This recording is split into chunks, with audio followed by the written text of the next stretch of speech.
4 revisions मैंने कर रखे थे, मैंने फुल मॉड्यूल किया था। जैसे ही मैंने पेपर पढ़ना स्टार्ट किया वो आंसर आया नेगेटिव।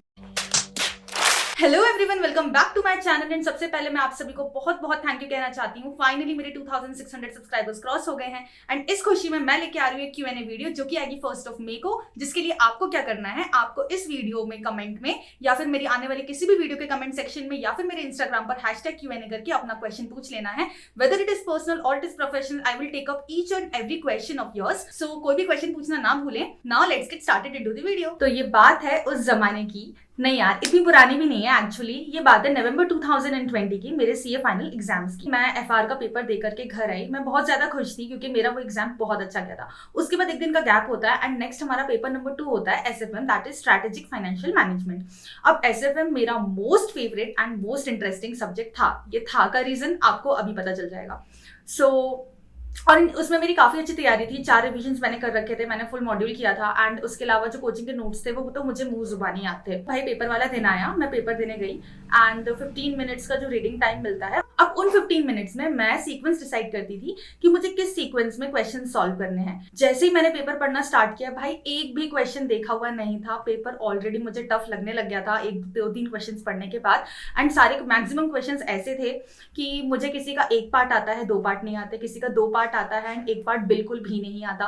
सो इस टाइप की सिचुएशन बन गई थी एंड आई वाज लाइक मुझे कुछ दिखाई नहीं दे रहा एंड सीरियसली लाइक एसएफएम तुम तो इतने प्यारे सब्जेक्ट है, तुमने मतलब एकदम से इन्होंने वक्त बदल दिया, जज्बात बदल। फिर मैंने थोड़ा सा आइट साइड अपने देखा। मेरी एक फ्रेंड जो कि एक रोज छोड़कर बैठती है, तो मैंने उसकी शक्ल देखी एंड उसकी शक्ल वाज लाइक मुझे अपने घर जाना है। एंड जब मैंने बाकी सारे बच्चों को देखा, सबके चेहरे पे 12 बजे हुए थे। फिर मुझे रियलाइज हुआ कि चलो ठीक है, पेपर मेरे लिए नहीं, पेपर सबके लिए टफ है, अब अपन शांति से बैठ सकते हैं। अब उस दिन मुझे वैसे ही इतना डर लग रहा था।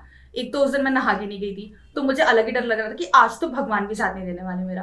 जाऊंगा भगवान। उसके बाद आंसर शीट डिस्ट्रीब्यूट हुई एंड भाई कुछ लोगों ने तो आंसर शीट मिलते ही धड़ाधड़ लिखना स्टार्ट कर दिया एंड उसके बाद तो मुझे जो डर लगा ना, यार इन लोगों को कितना आता है। लेकिन मैंने सोचा भाई बिल्कुल रिस्क नहीं लेने का। तो मैंने दोबारा टाइम दिया, पेपर पढ़ा दोबारा से, 10 मिनट एक्स्ट्रा दिए एंड फिर से मैंने अपने अच्छे से सीक्वेंस डिसाइड किया एंड उसके बाद मैंने क्वेश्चंस करना स्टार्ट किए। फिर मुझे एक क्वेश्चन देखा एंड उस क्वेश्चन को देखकर तो मेरा बिल्कुल दिल खुश हो गया था। Good question, you are a good question. उसमें ना एक रेशियो निकालना था, कुछ नहीं करना होता उसमें, सिंपली आप डेटा डालो फॉर्मूले में एंड जो भी आपका आंसर आ जाएगा। भाई मैंने बहुत प्यारे प्रेजेंटेशन के साथ उस क्वेश्चन को अटेम्प्ट किया। मैंने सोचा चलो इसमें तो मेरे 8 नंबर बिल्कुल पक्के हैं, कहीं से कहीं नहीं गए। एंड जैसे ही उसका आंसर आया, वो आंसर आया नेगेटिव। एंड भैया मैंने इतने क्वेश्चंस कर रखे थे ऑलरेडी, कभी भी मेरा शार्प रेशियो नेगेटिव नहीं आया था। मुझे लगा शिट, मैंने कुछ गलत किया है। फिर मैं तो उस वक्त इतना ज्यादा घबरा गई थी ये सोच करके कि यार एक क्वेश्चन से उम्मीद थी मुझे एंड वो क्वेश्चन ने भी मतलब धोखा दे दिया उस क्वेश्चन ने। उसके बाद तो मुझे पेपर में दूसरा अटेम्प्ट दिखने लग गया था। मुझे लगा गया मेरा फर्स्ट अटेम्प्ट। ये तेरा वजह से मेरा आत्महत्या करने का टाइम आ गया है। मैंने ना उसमें 2-4 बार अपनी कैलकुलेशंस चेक करी एंड मैंने कुछ तो भी करके उसका आंसर ना पॉजिटिव निकाल दिया एंड ये मेरी सबसे बड़ी बेवकूफी थी। फिर मुझे एक क्वेश्चन और मिला जो कि 10 मार्क्स का था, जिसके बारे में मुझे कोई आइडिया नहीं था। उसमें सिर्फ एक मिसिंग फिगर ढूंढना था। फिर मैंने मेरे जीवन भर में प्राप्त हुए मैथ्स के ज्ञान को लगाया एंड उसमें XY मान करके कुछ तो भी करके उसका आंसर निकाल दिया मैंने। सो ऐसे करके फिर 1 घंटा बीत गया। अब 1 घंटे बाद पीछे से एक आवाज आई, मैम शीट। कौन है ये लोग? एंड सीरियसली यार उस वक्त तो भाई सबने उस बंदे को देखा। एग्जैक्टली 20 मिनट बाद उस बंदे ने फिर से बोला मैम शीट। उसके बाद तो आई वाज लाइक यार ये कितना इंटेलिजेंट है, इतना टफ पेपर में भी धड़ाधड़ लिखे जा रहा है, इतने जल्दी इसने शीट्स भर दी। तो उस वक्त ना थोड़ा सा मैं और ज्यादा डर गई थी कि दूसरों को देख के ना अपन को थोड़ा और डर लगने लग जाता है। फिर 1.5 आवर्स बाद कुछ मतलब 2-4 बच्चे ऐसे थे जो पूरी तरीके से हिम्मत हार गए थे एंड उन्होंने ना अपनी शीट दे करके पेपर सबमिट करके वो लोग चले गए रूम से बाहर। ये भी ठीक है। 3 आवर्स कंप्लीट हुए, जो भी है मैंने अपना एग्जाम लिख दिया जैसे तैसे एंड फिर मैं बाहर आई। अब थोड़ा बहुत डिस्कशन तो पेपर को लेके होता ही है। फिर मैंने भी अपने 2-4 फ्रेंड से पूछा कि भाई कैसा गया एंड भाई लोग तो ऐसे हो रहे थे, मतलब एक तो बोल रही थी कि दिल से लगता है, बुरा लगता है भाई। And another one was like सारे मिलके हमको पागल बना रहे हैं। एंड समवन वाज लाइक भाई हमारी तरफ से तो गो खा। एंड कोई मुझसे पूछे ना एग्जाम कैसा गया, आई वाज पागल कर दिया, पीछे छोड़ दे। जो टॉपर्स होते हैं ना, लाइक जिनकी आईपीसीसी में रैंक आई हुई होती है, उनके भी मुंह पे 12 बजे थे। इतना खतरनाक पेपर था वो।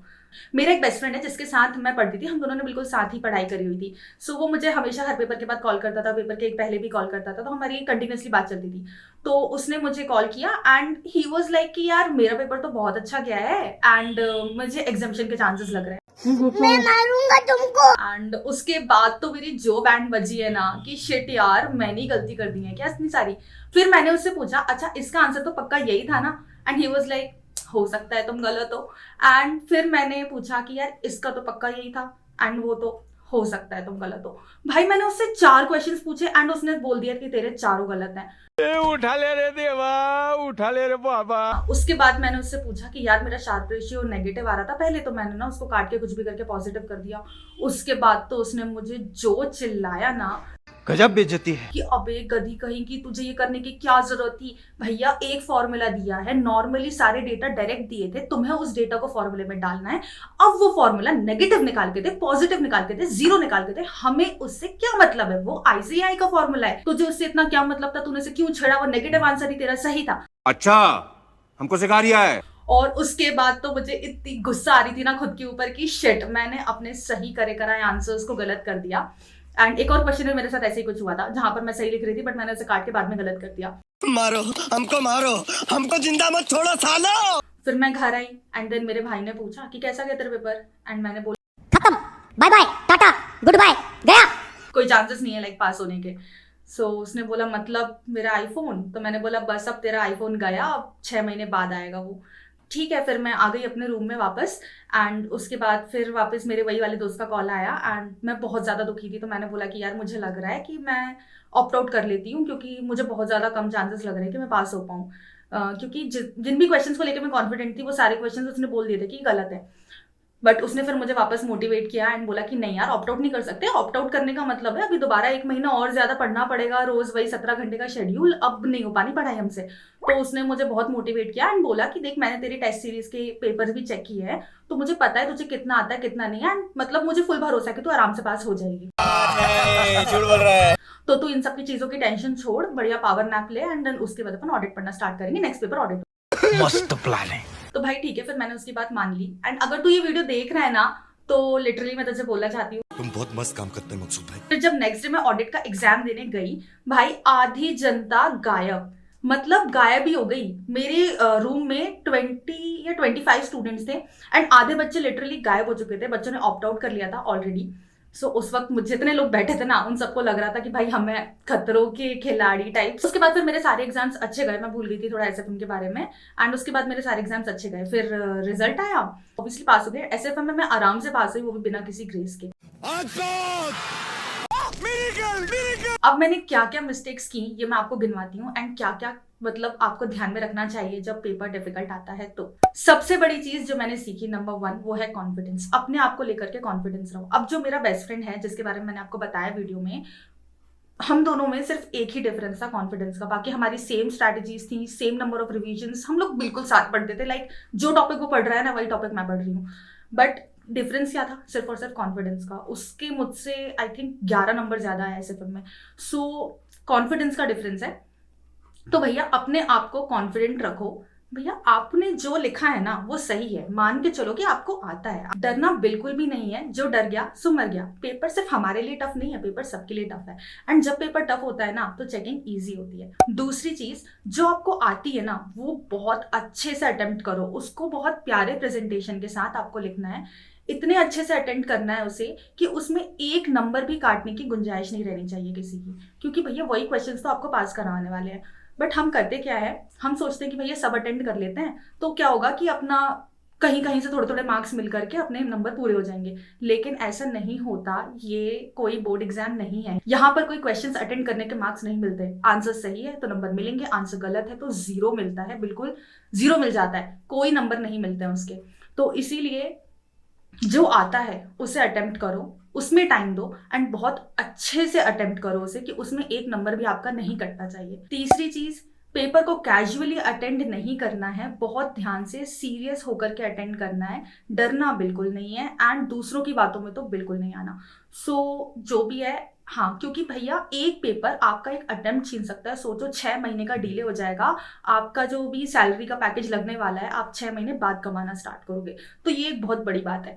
तो इसीलिए कैजुअल बिल्कुल मत रहना, एक एक नंबर छीनने की कोशिश करनी है। चौथी चीज, पेपर डिस्कस मत करो। पेपर डिस्कस करने के बाद आपका नेक्स्ट पेपर भी खराब जाता है। मेरा ऑडिट भी कुछ खास नहीं गया था, इसलिए बोल रही हूँ पेपर डिस्कस नहीं करना है बिल्कुल भी। कुछ भी हो चुपचाप अपने घर चले जाओ, जो भी है, एंड नेक्स्ट पेपर के पढ़ने की तैयारी कर दो, क्योंकि जो हो गया सो हो गया। अब डिस्कस करने से कुछ नहीं होने वाला। पेपर जब भी डिफिकल्ट आता है ना, तो ऐसा तो कभी हो ही नहीं सकता कि भाई 100 मार्क्स का पेपर डिफिकल्ट है, एंड ऐसा हो ही नहीं सकता कि आपको उसमें से कुछ भी नहीं आता। आपको आराम से 60% पेपर बनता होगा एंड 40% पेपर डिफिकल्ट होगा, तभी हम पेपर को डिफिकल्ट बोलते हैं।